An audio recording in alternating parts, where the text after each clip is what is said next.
पॅन्क्रियास हा एक अत्यंत गरजेचा आणि महत्त्वाचा अवयव आपल्या शरीरातला. अनप्रेडिक्टेबल आजार जर म्हणालो तर पॅन्क्रियाटायटिस. पॅन्क्रियासाठी सगळ्यात ॲक्युरेट सीटी स्कॅन आहे. येस.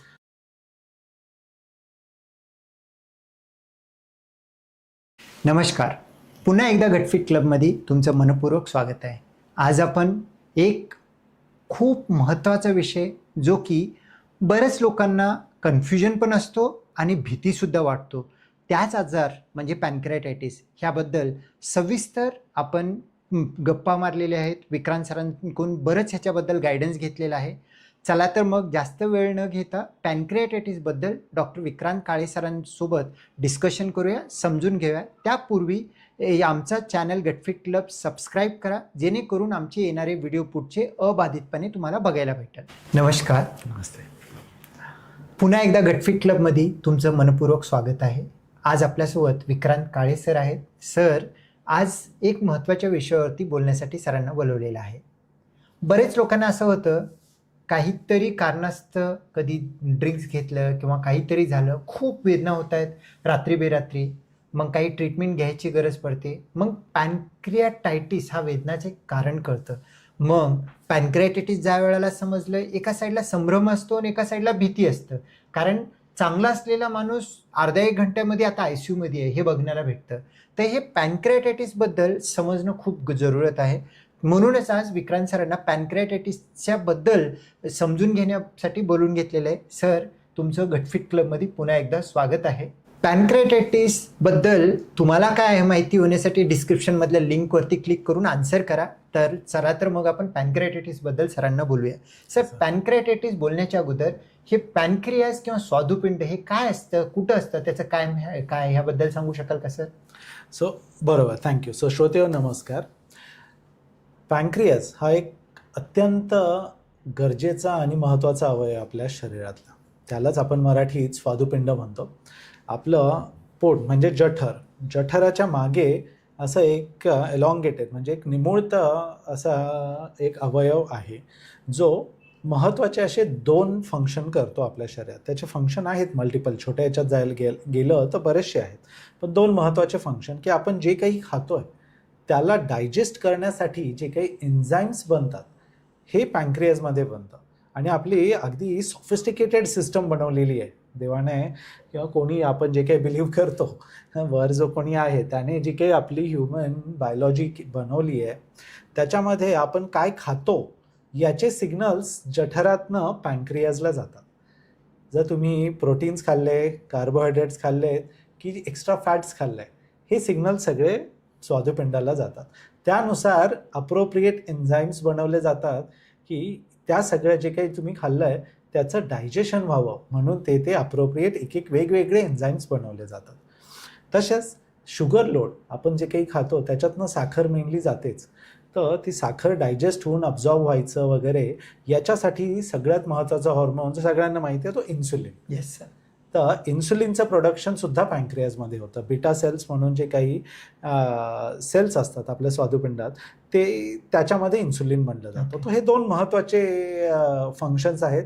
तर हे स्वादुपिंड यामुळे बऱ्यापैकी महत्त्वाचं असं अवयव आहे. Definitely sir, definitely. कारण डायजेस्ट नाही झालं, शुगर कंट्रोल नाही झालं तर मग काही करता येत नाही. आणि महत्त्वाचं म्हणजे हा इरिप्लेसेबल ऑर्गन आहे, म्हणजे ह्याला डॅमेज झालं तर काहीही आपल्याजवळ ऑप्शनच नाही आता तरी, सध्या तरी. ठीक आहे.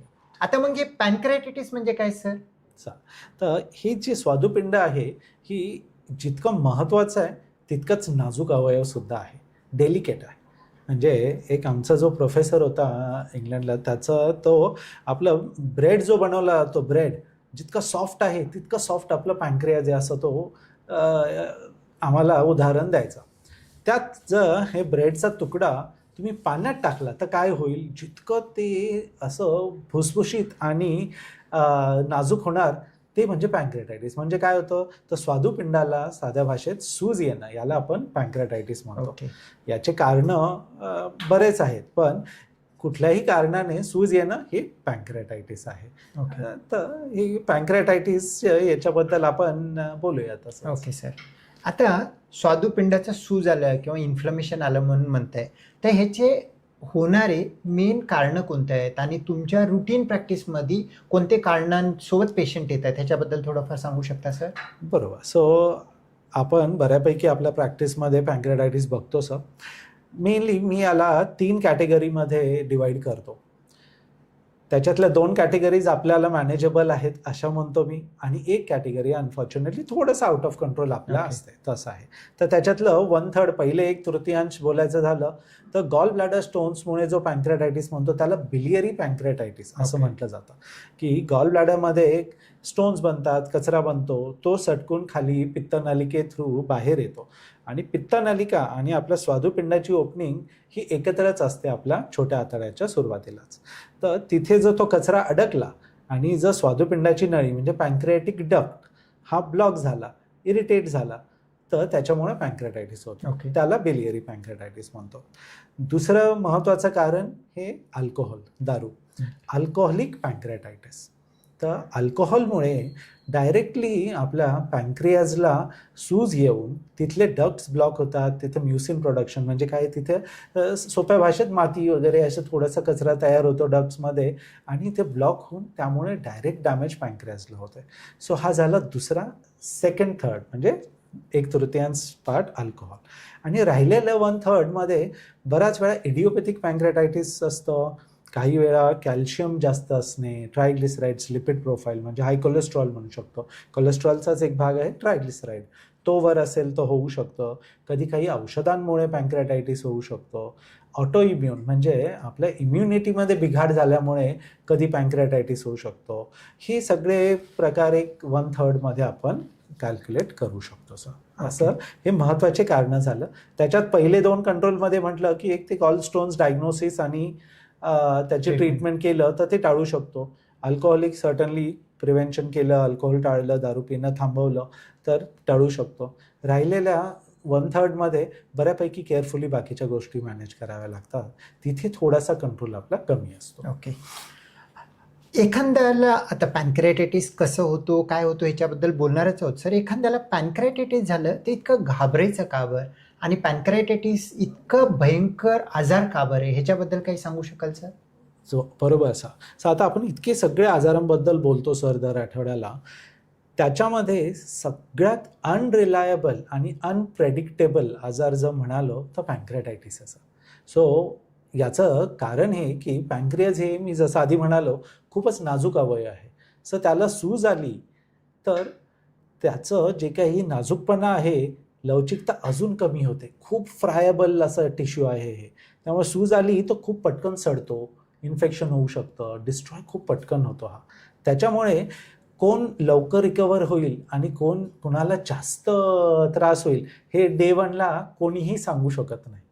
आणि आपल्याकडे असे उदाहरणं आहेत की जिथे सिमिलर यंग पेशंट असो, ओल्ड असो, पण सिमिलर 2 यंग पेशंट सोबत आहेत, एक पॅन्क्रियाटायटिस, सिमिलर पॅन्क्रियाटायटिस 2-3 दिवसात रिकवर होऊन घरी जातात आणि दुसरा माणूस अगदी महिनाभर ICUत राहू शकतो.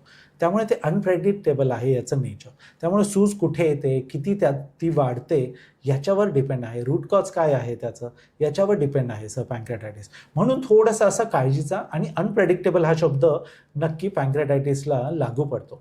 कोणीही आपण सांगू शकत नाही डे 1ला की 100%. आता गॉलस्टोन आहे, तुम्ही 100% सांगता की मी लॅप्रोस्कोपीने सर्जरी करून गॉल ब्लॅडर काढून देईल आणि बरं होईल. तसं पॅन्क्रियाजबद्दल आपण सांगू शकत नाही, कारण पॅन्क्रियाटायटिसला डेफिनेटिव्ह अशी ट्रीटमेंट नाही आहे. रूट कॉज ट्रीट करणं आणि सपोर्टिव्ह ट्रीटमेंट हे आपले मेन स्टे आहेत की यांच्यामुळेच आपण पेशंट बरा करतो. मोस्ट ऑफ द पेशंट्स बरे होतात, पण 10% पेशंट्समध्ये पॅन्क्रियाटायटिस सिव्हिअर होऊन बाकीचेही कॉम्प्लिकेशन्स होतात. त्यामुळे अनप्रेडिक्टेबल हा शब्द पॅन्क्रियाटायटिस सोबत मी अगदी रास्त आहे असं म्हणेल.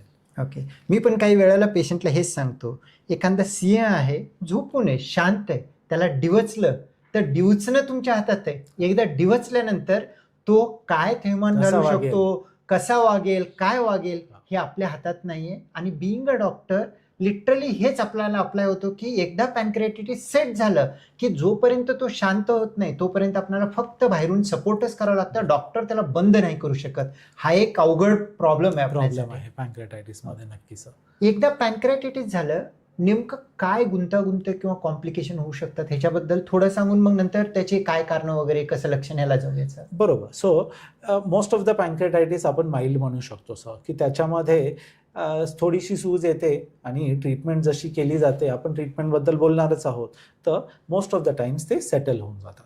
पण सिव्हिअर पॅन्क्रियाटायटिस जे काही होतं त्याच्यामध्ये ते सडतं, नेफ्रोसिस म्हणतो आपण. तर तो सडणं जे आहे त्याच्यामुळं तो टिश्यू सगळा डॅमेज व्हायला चालू होतो. त्याच्यामुळे तिथे इन्फेक्शन्स होऊ शकतात, तिथे पाण्याच्या गाठी क्रिएट होतात. त्या पाण्याच्या गाठींमध्ये इन्फेक्शन वगैरे होऊन पस किंवा नेक्रोटिक डेब्रीज वगैरे होऊन तिथे अजून मोठे कॉम्प्लिकेशन्स होतात. हे झालं पॅन्क्रियासशी रिलेटेड. पण पॅन्क्रियाटायटिसची जी सूज आहे याच्यामुळे एक सिस्टमिक इन्फ्लेमेटरी रिस्पॉन्स, सर्स आपण एक म्हणतो, तोही डेव्हलप होतो सर. त्याच्यामुळे छातीत पाणी होणे, कधी हार्टला प्रॉब्लेम होणे, कधी किडनी शटडाऊन होणे, हे मल्टी ऑर्गन फेलियर ह्या इन्फ्लेमेशनमुळे हा एक प्रकार होतो, ज्याच्यामुळे पेशंट अगदी ICUत असूनही दगावू शकतो. इथपर्यंत कॉम्प्लिकेशन्स पॅन्क्रियाटायटिसमध्ये नक्की जातात सर. म्हणजे हे एक खरोखरच एक अवघड प्रॉब्लेम आहे असं म्हणता येईल. नक्की सिरियस प्रॉब्लेम आहे. त्यातही बोललो तसं मेजॉरिटी पॅन्क्रियाटायटिस माइल्ड असू माइल्ड शकतात. अगदी मॉडरेट पर्यंत मॅनेज होतात. पण सिव्हिअर पॅन्क्रियाटायटिस नक्कीच, अगदी तुम्ही जसं छान उदाहरण दिलं, खवळलेला सिंह तो जितका डिस्ट्रक्शन करू शकतो तेवढं पॅन्क्रियाज करू शकतो सर. ओके. सर आता एक पॅन्क्रियाटायटिसचं इतकं सगळं कॉम्प्लिकेशन कळालं, हे कळालं, काही काही वेळेला काय होतं, मला रात्री रोजच गॅस होते आणि गॅस होते म्हणून मी गोळी घेतो आणि शांत घरी बसतो.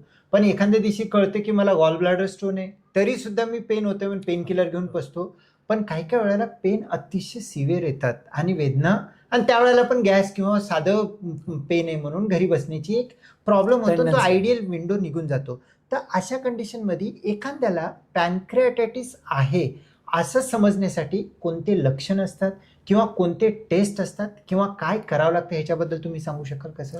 सो पॅन्क्रियाटायटिसचं डायग्नोसिस करणं अगदी क्लिनिकली सुद्धा डिफिकल्टच आहे सर. कारण त्याचं मेन जे काही लक्षण आहे हे पोटात दुखणे आणि कधी कधी उलटी वगैरे येणं हे आहे. पोटात दुखणे म्हणजे काय, बेंबीच्या वरचा भाग जिथे आपलं जठर असतं, हे जठराच्या मागे असणारा अवयव आहे. त्यामुळे तिथे सिव्हिअर शार्प पेन, अगदी असं स्टॅबिंग पेन आपण जे म्हणतो, काही सुरा असा पोटात खुपसलाय असं स्टॅबिंग पेन वरच्या भागात होतं. हे पेन युजली पाठीकडे ट्रॅव्हल करतं, तर आपण त्याला रेडिएशन म्हणतो. सो एपिगॅस्ट्रिक पेन जे पाठीकडे रेडिएट करत आहे हे टिपिकल साईन आहे. आता हे ॲसिडिटीत पण हे लक्षण होऊ शकतं. त्यामुळे बऱ्याच लोकांना ॲसिडिटी होते, त्याच्यासोबत असं पेन झालं आणि त्यामुळे दुर्लक्ष केलं. पण 2-3 दिवस दुर्लक्ष करून आले की तोपर्यंत पॅन्क्रियाटायटिस जास्त सिव्हिअर झालेला असतो. तर हे सिव्हिअर पेन जे आहे हे असं असेल जे सेटल नाही होत आहे, त्यावेळेस डॉक्टरांकडे जाणं. आणि सिम्पल टेस्ट आहेत, अमायलेज, लायपेज, हे अगदी ॲक्युरेट टेस्ट आहेत. लायपेज त्यातल्यात मोर ॲक्युरसी आहे. कधी अल्ट्रासाऊंडवरही पॅन्क्रियाटायटिस दिसून येतं. पॅन्क्रियासाठी सगळ्यात ॲक्युरेट CT स्कॅन आहे. तर CT स्कॅनमध्ये अर्ली चेंजेस दिसतीलच असं नाही, पण एक माइल्ड चेंजेस तर दिसून येतात. आयडियली एक 2 ते 3 दिवसानंतर जो CT स्कॅन करतो तो मोर ॲक्युरेट आहे, हेही आहे. पण अमायलेज, लायपेज हे ब्लड टेस्ट आहेत, हे ॲक्युरेट आहेत. अर्ली स्टेजला सुद्धा त्यांच्यात राईज दिसली, क्लिनिकली सस्पेक्टेड असेल तर पॅन्क्रियाटायटिस डायग्नोज करून त्याची अप्रोप्रिएट ट्रीटमेंट लवकर चालू केली तर तो लवकर सेटलही होतो. वंडरफुल. म्हणजे निदान चांगलं लवकर व्हायला पाहिजे, त्याला गडबड करून आपण काही नाही म्हणून उगाच ढकलू नये, कारण ते पहिल्या काही घंट्यामध्ये सगळ्यात महत्त्वाचा ट्रीटमेंटचा भाग असतो. तर तो प्रॉपर जर का झाला तर पेशंट चांगला रिकवर पण होण्याची शक्यता जास्त राहू शकतो. नक्की. आता त्याच्या पुढे एखाद्याला पॅन्क्रियाटायटिस झालं म्हणून जर का आपल्याजवळ आले तर नेमकं पॅन्क्रियाटायटिसचं ट्रीटमेंटचं कोर प्रिन्सिपल काय आणि कसं ट्रीटमेंट केलं जातं पेशंटला सर पॅन्क्रियाटायटिसचं? सो खूप असं कॉम्प्लिकेटेड डिटेल्समध्ये न जाता सगळ्यात सांगायचं झालं तर पॅन्क्रियाटायटिसचं ट्रीटमेंट ही सपोर्टिव्ह आहे. पॅन्क्रियाज एकदा इरिटेट झाला तर मी जसं म्हणालो, हे पॅन्क्रियाटिक डक्ट्स जे असतात ते ब्लॉक होऊन जातात. तर ते अनब्लॉक होईपर्यंत पेशंटला उपाशी ठेवणं खूप महत्त्वाचं आहे. याचं पण आपण आधीच डिस्कशन केलं की आपण जेवलो की पॅन्क्रियाज ॲक्टिवेट होतो, पॅन्क्रियाज जागा होतो, सगळे सिग्नल जातात की शुगर खाल्ली आहे, प्रोटीन्स खाल्ले आहे, आणि त्यानुसार पॅन्क्रियाज वेगवेगळे एन्झाईम्स बनवतो. पण आता काय होतं, आपण जर खाल्लं आणि पॅन्क्रियाज हे एन्झाईम्स बनवायला लागलं, पण हे सगळे एन्झाईम्स जे पॅन्क्रिएटिक डक्टमधनं आपल्या छोट्या आतड्यात येत आहेत, ती डक्टच बंद आहे. तर हे सगळे एन्झाईम्स ऑटो अब्झॉर्प्शन, याला ऑटो रिझॉर्प्शन म्हणतात. म्हणजे स्वतःच हे सगळे एन्झाईम्स ते फूड डायजेस्ट करण्यापेक्षा पॅन्क्रियाजलाच डॅमेज करणं चालू करतात. यामुळे सगळ्यात महत्त्वाचा प्रिन्सिपल फास्टिंग, पूर्ण फास्टिंग ठेवणं गरजेचं आहे. म्हणजे पॅन्क्रियाजला रेस्ट देऊ शकतो आपण. अर्ली स्टेजचं असेल तर 24-48 आवर्सच्या फास्टिंगमध्येच ते डक्ट्स ओपन होतात. आपल्याला कसं कळतं की पेशंटचं पोटदुखी कमी होते, एन्झाईम्स कमी व्हायला लागतात. त्यानंतर मग स्लोली आपण पेशंटला काहीतरी ओरली खायला देऊ शकतो. पण उपाशी ठेवणं हे सगळ्यात महत्त्वाचं प्रिन्सिपल आहे. बाकी सपोर्टिव्ह जे आहे ते पेशंटचं एज, त्यांचे बाकी कोमॉर्बिडिटी, जे काही बाकी आजार असतील त्याच्यानुसार त्यांना IV फ्लुइड्स, आपण सलाईन देणं आहे, त्यांना सपोर्टिव्ह काही फीडिंग देणं आहे, किती दिवस पॅन्क्रियाज आहे त्याच्यानुसार, त्यांचं शुगर कंट्रोल झालं याच्यानुसार सपोर्टिव्ह ट्रीटमेंट ठरते सर. अँटीबायोटिक्स वापरले जातात की त्याच्यामध्ये कुठे जर इन्फेक्शनची वगैरे रिस्क वाटली तरी अँटीफंगल्स वापरले जातात. हे प्रत्येक क्लिनिशियनचं स्वतःचं एक डिसिजन मेकिंग, ICUचं सेटअप त्यांच्या प्रोटोकॉल्सनुसार असतं. मोस्ट ऑफ टाईम सिव्हिअर पॅन्क्रियाटायटिस हा ICU मॅनेज केलेलं चांगलं, कारण ICUमध्ये आपल्याला पेशंटचं ब्लड प्रेशर, हार्ट रेट, बाकी सपोर्टिव्ह ट्रीटमेंट ही चांगली देण्यात येऊ शकते. तर ती चांगली दिली तर इनिशियल 24-48 आवर्समध्येच पेशंट सेटल होतो आणि त्याला आपण वॉर्डात घेऊन नंतर घरी पाठवण्याची जे काही प्रोसेसेस चालू करू शकतो. ओके, म्हणजे ओव्हरऑल पॅन्क्रियाटायटिसचा सपोर्टिव्ह रोल आहे. Supportive role. त्यांची सिव्हिरिटी कशी आहे, म्हणजे माइल्ड आहे का सिव्हिअर पॅन्क्रियाटायटिस, त्याच्या डिपेंडंट आपण डॉक्टर म्हणून, गॅस्ट्रोएंटरोलॉजिस्ट म्हणून आपल्याला ते सपोर्ट लेवल जास्त का कमी, जसं की ICU वगैरे द्यायचं का रुटीन करायचं, ह्या सगळ्या गोष्टी आपल्याला डिसाईड करता येतात.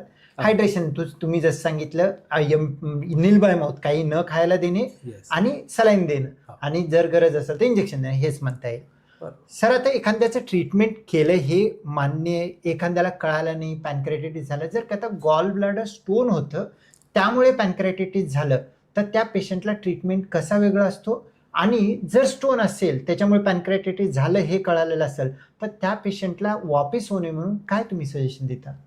सो आता हे पहिले आपण जे म्हणालो की त्याच्यात गॉल ब्लॅडर स्टोन हे पहिलं 1/3 म्हणालो, हे कम्प्लिटली प्रिव्हेंटेबल असं आजार आहे बिलियरी पॅन्क्रियाटायटिस. की गॉल स्टोन्स डायग्नोज झाले तर त्यांचं पॅन्क्रियाटायटिस होईपर्यंत वाट बघणे हे दुर्लक्षपणा झालं. डेफिनेटली. जर गॉल स्टोन्स जर सटकले, खाली जाऊन पॅन्क्रियाटायटिस करतायत, तर आपल्याकडे पहिलं पॅन्क्रियाटायटिस मॅनेज करणं हे पहिलं त्याचा उद्देश असतो. जर बाईल डक्टमध्ये, पित्तनलिकेत खडे अडकलेलं असेल तर त्याचं ते अनब्लॉक करणं, ते खडे पित्तनलिकेतून काढणं ही प्रायोरिटी होऊन जाते. डेफिनेटली. कारण जोपर्यंत ते ब्लॉक तिथे राहणार तोपर्यंत पॅन्क्रियाजला इरिटेशन होत राहणार, तसं आहे. त्यामुळे त्यावेळेस आपण ERCP म्हणून जी प्रोसिजर करतो की त्याने पित्तनलिकेतला खडा आणि ती ओपनिंग जी आहे पित्तनलिका जिथे उघडते ती मोठी करणे, त्याने पॅन्क्रियाजचं सुद्धा ज्युसेस, डक्ट सगळं ड्रेनेज व्हायचं चान्सेस आपले वाढतात. हे आहे. गॉलस्टोन असेल, कधी कधी एखादा खडा पित्तनलिकेतला पडूनही जातो, पण राहिलेले स्टोन्स वर गॉल ब्लॅडरमध्ये आहेच. त्यामुळे गॉल ब्लॅडरचं ऑपरेशन करणं हे एक महत्त्वाचा भाग आहे. पॅन्क्रियाटायटिस स्टेबल झाल्या गॉल ब्लॅडरचं ऑपरेशन करून घेणं गरजेचं आहे, कारण नाही केलं तर पुन्हा हा कचरा खाली येणार, पुन्हा पॅन्क्रियाटायटिस होणार. त्यामुळे गॉल ब्लॅडर लॅप्रोस्कोपिकली, रोबोटिकली ओपन जे काही आहे, पण हे गॉल ब्लॅडर त्याच्या स्टोनसह काढून घेणं अत्यंत गरजेचं आहे. गॉल ब्लॅडर पॅन्क्रियाटायटिस मध्ये गरज पडल्यात ERCP, आणि एकदा पॅन्क्रियाटायटिस सेटल झाला तर जितकं शक्य तितकं लवकर गॉल ब्लॅडर काढणे, नाहीतर आणखीन एक पॅन्क्रियाटायटिसचा एपिसोड सिव्हिअर येणं हे आपण जस्ट मॅटर ऑफ टाइम. दुसरा एपिसोड येणारच जर तुम्ही गॉल ब्लॅडरचं ऑपरेशन केलं नाही. Wonderful sir. सर, आता नेक्स्ट जो आहे पुढचं, जो की अल्कोहोल. सर, काही लोक म्हणतात मी 180 ml घेतो अल्कोहोल, त्यामुळे मला काही होत नाही, जास्त मी घेत नाही. तर हे लिव्हरमध्ये अप्लिकेबल आहे आपल्याला माहिती आहे, पण पॅन्क्रियाटायटिसमध्ये किती ml अल्कोहोलनी होऊ शकतो, का रोज पिणाऱ्याला होतो, का कधी पण पिलं तरी होऊ शकतो, ह्याच्याबद्दल नेमकं अल्कोहोल आणि पॅन्क्रियाटायटिसचं व्हॉल्यूम आणि ब्रँडची काही रिलेशन काय आहे का, ह्याच्याबद्दल सांगाल का सर? तर इथे सांगायचं खूप सोपं आहे sir.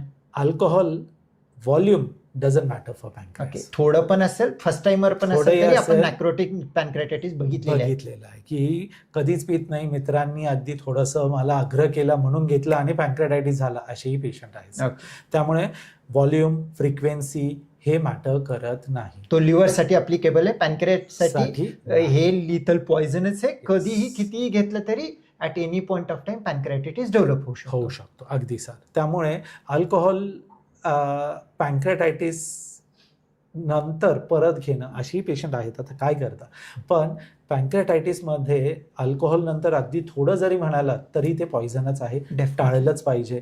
It's a very preventable thing. Lifestyle related problem आहे आणि सिव्हिअर पॅनक्रेटायटिस त्याच्यामध्ये बघितलेले आहेत आपण सर. Okay, wonderful sir. आणि बाकीचे जर का हायपर ट्रायग्लिसराईड किंवा कॅल्शियम वगैरे असेल तर त्याच्यामध्ये आपण लाईफस्टाईल वगैरे बऱ्यापैकी करू शकतो. त्याच्यामध्ये जेवढा कंट्रोल आहे, कधी कधी थोडं जेनेटिक याच्यामध्ये आपला कंट्रोल नाही आहे, ऑटोइम्युनमध्ये नाही आहे, पण तरी पण त्याचं डायग्नोसिस होणं हे युजली रेकरंट पॅनक्रेटायटिसचे रिझन्स असतात. त्याच्यामध्ये आपण एकदा डायग्नोसिस करून त्याच्यामध्ये ते अप्रोप्रिएट ट्रीटमेंट करू शकतो, प्रिव्हेंट करू शकतो. रिपीटेड पॅनक्रियाटायटिस झाल्यामुळे डायबिटीज होऊ शकतं का सर? हो. तर आपण जसं म्हणालं, पॅनक्रियाचे 2 जे महत्त्वाचे फंक्शन आहे, एक तर आपलं न्यूट्रियंट्स अब्झॉर्ब करणं सगळं, दुसरं आहे शुगर कंट्रोलमध्ये. तर हे बीटा सेल्समधून इन्सुलिन जे सिक्रीट होतं, तर पॅनक्रियाटायटिसमध्ये जर ते सेल्सच्या अराउंड सूज झाली, स्कारिंग झालं आणि ते सेल्स डिस्ट्रॉय झाले, डॅमेज झाले, तर इन्सुलिन प्रोडक्शन कमी होतं. त्याच्यामुळं शुगर, डायबिटीस डिटेक्ट होणं हे कॉमन फीचर आहे पॅनक्रेटायटिसचं. त्याचाच एक पुढचा क्वेश्चन आहे, रिपीटेड जर का मेनली क्रोनिक पॅनक्रियाटायटिस, रिपीटेड क्रोनिक पॅनक्रियाटायटिस होत असेल, रिपीटेड अगेन एपिसोड होत असेल, त्यामुळे कॅन्सरचा रिस्क वाढतो असं काही आहे का सर? सर, पॅनक्रियाटायटिसमुळे कॅन्सरचं रिस्क वाढतं असं नाही आहे, पण जर रिपीटेड होतं आहे तर कॅल्सिफिकेशन वगैरे होऊन तिथं ज्या गाठी होतात त्यांच्यामध्ये कधी कधी कॅन्सरस सेल्स दिसले जाऊ शकतात सर. ओके. असं. आणि एखाद्याला पॅनक्रियाटायटिस झालं आणि लाईफस्टाईल वगैरे बदललं तरी सुद्धा पॅनक्रियाटायटिस पुन्हा होण्याची रिस्क असते का सर? सो एकदा पॅनक्रियाटायटिस झाला तर पुन्हा होण्याची रिस्क असतेच. ती कमी करण्यासाठी लाईफस्टाईल चेंजेस खूप महत्त्वाचे आहेत. आता आपण म्हणालं अल्कोहोल, गॉल ब्लॅडर स्टोन हे खूप मोठे एक ब्रॉड हे झालं, पण बऱ्याच वेळा चायनीज खाऊन कुठलं तरी त्याचे जे सॉसेस टाकतात त्याच्यामुळे परत परत पॅनक्रियाटायटिस होणारे पेशंट येतात. तिखट खाल्ल्यामुळे पॅनक्रियाटायटिस होणारे पेशंट येतात.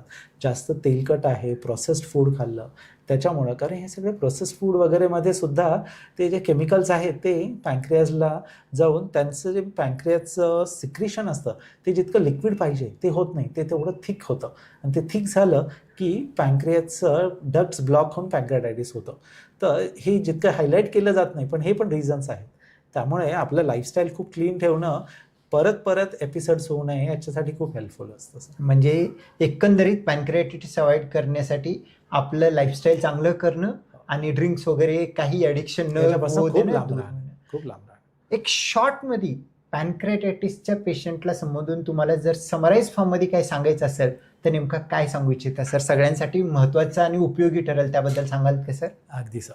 सो श्रोतेहो, पॅनक्रियाटायटिस म्हणजे स्वादुपिंडाला सूज येणं हे पॅनक्रियाटायटिस. पॅनक्रियाटायटिस हा महत्त्वाचा असा आणि सिरियस आजार होऊ शकतो. माइल्ड याच्यामध्ये खूप चांगल्या प्रकारे ट्रीटमेंट करून लॉंग टर्मसुद्धा चांगलं याच्यामध्ये रिझल्ट येतो. याच्यासाठी प्रिव्हेन्शन जे आहे ते रुटीन स्क्रीनिंग करणं, की ज्याच्यामध्ये गॉल ब्लॅडर स्टोन्स किंवा आपलं लिपिड प्रोफाईल, कॅल्शियम याच्याबद्दल सगळी माहिती घेणं गरजेचं आहे. कधीही गॉल ब्लॅडर स्टोन वगैरे डिटेक्ट झालं तर एक्सपर्ट सर्जनला जाऊन दाखवणं, त्यांचं ओपिनियन घेणं हे खूप महत्त्वाचं आहे. अल्कोहोल आणि पॅनक्रियाटायटिस हे खूप बॅड कॉम्बिनेशन आहे. अल्कोहोलने बाकीही खूप आजार होतात, पण पॅनक्रियाटायटिस हा खूपच सिरियस आणि अनप्रेडिक्टेबल असा आजार आहे. त्यामुळे अल्कोहोलपासनं नक्की खूप लांब राहा आणि बाकीही तुमचं हेल्दी लाईफस्टाईल कंटिन्यू ठेवा. पॅनक्रियाटायटिस होणं म्हणजे खूप आजारी पडणारे असं नव्हे. मोस्ट ऑफ द पॅनक्रियाटायटिस माइल्डच असतात, खूप चांगले रिकवर होतात, पण त्याला इग्नोर केलं तर पॅनक्रियास अनप्रेडिक्टेबली जास्त सुजून बरेचसे बाकीचे कॉम्प्लिकेशन्स होऊ शकतात. ही अवेअरनेस आपण ठेवायला पाहिजे. Wonderful sir. ह्या सगळ्या गोष्टीमध्ये व्हिडिओमध्ये एक गोष्ट विसरलो की पॅनक्रियाटायटिसमध्ये सर्जरी नेमकं बोलायलाच नाही पाहिजे, कारण सर्जनचा रोल पॅनक्रियाजमध्ये काही नाही आहे. पण वर्स्ट सिनारिओमध्ये ज्या वेळेला तुम्ही नेग्लेक्ट करता, नेक्रोसिस खूप वाढून बसतं किंवा त्याचं पाणी होतं, गुठळी होतं, त्याच वेळेस सर्जनचा रोल आहे. आणि खरंच सांगायचं म्हणजे पॅनक्रियाटायटिस बरं करण्यासाठी सर्जनचा रोल 0 आहे. पॅनक्रियाटायटिसमध्ये लाईफ सेव्ह करण्यासाठी जिथं कॉम्प्लिकेशन झालं तिथं सर्जनचं ते पण मिनिमल रोल आहे, ते पण जास्त नाही. त्यामुळे आपण कदाचित ते बोललो सुद्धा नाही. बरोबर. सर्जरी ही एक कॉम्प्लिकेशन्सला मॅनेज करण्यासाठीचं उपयोग असं टूल आहे. त्याच्यात तुम्ही जसं म्हणाला लॅप्रोस्कोपी, कधी एंडोस्कोपिकली आता केले जातात बरेचसे प्रोसिजर्स, हे पण त्याच्यात इन्क्लूड होतात. सो नक्कीच त्याच्याबद्दल. सर, आता जाता जाता आपला एक रुटीन असतो की एक काही शब्द सांगा जेणेकरून त्यांनी टाईप केलं तर आपल्याला कळेल की पूर्ण त्यांनी व्हिडिओ बघितला. त्याबद्दल एखादा शब्द सांगाल सर? तर श्रोते, आता जर तुम्ही हा पूर्ण व्हिडिओ बघितला आहे, तुम्हाला आवडला असेल, तर कमेंट सेक्शनमध्ये पॅनक्रियाटायटिस हा एक शब्द टाईप करा. याने आम्हाला कौतुकाचे एक पोचपावतीही मिळेल. आणि तुमचे काही बाकी याच्या संबंधित किंवा बाकी आजारांसंबंधित काही प्रश्न असतील, कमेंट्स असतील, तर कमेंट बॉक्समध्ये नक्की द्या. We will highly appreciate. चलो सर, धन्यवाद वेळ दिल्याबद्दल आणि सगळं एकदम छान समजून सांगितल्याबद्दल धन्यवाद. Thank you sir. थँक्यू श्रोते, धन्यवाद. पूर्ण व्हिडिओ बघितल्याबद्दल मनपूर्वक धन्यवाद. मला असं वाटतं पॅनक्रियाटायटिसबद्दल तुम्हाला बरंच काही या व्हिडिओमधून समजलेलं आहे आणि का आहे आजार, का बरं होतं, ह्या पण गोष्टी कळलेल्या आहेत. प्रिव्हेंटेबल जसं सरांनी सांगितले 30% गॉल ब्लॅडर स्टोन, 30% अल्कोहोल, हे पूर्णतः प्रिव्हेंट करणारे आणि म्हणजे पुढे जाऊन वापस न येऊ देणारे पॅनक्रियाटायटिसच्या कारणं आहेत. त्यामुळे ह्या 2 गोष्टीवरती दुर्लक्ष करू नका. आणि पॅनक्रियाटायटिस जीव घेणारा आजार आहे, त्याला हलक्यात घेऊ नका. आणि असेल तर प्रॉपर ट्रीटमेंट करून घ्या. आणि त्याचा मूळ कारण शोधू शकत असतील तर एक्सपर्टच्या हाताने शोधून त्याला निवारणा करा, जेणेकरून पुन्हा एकदा पॅनक्रियाटायटिस तुम्हाला किंवा तुमच्या जवळच्यांना होणार नाही. तरी जाता जाता एकदा विनंती करतो की गटफिट क्लब आमचा चॅनल सबस्क्राईब करा, जेणेकरून पुढचे येणारे व्हिडिओ तुम्हाला अबाधितपणे बघायला भेटेल. धन्यवाद.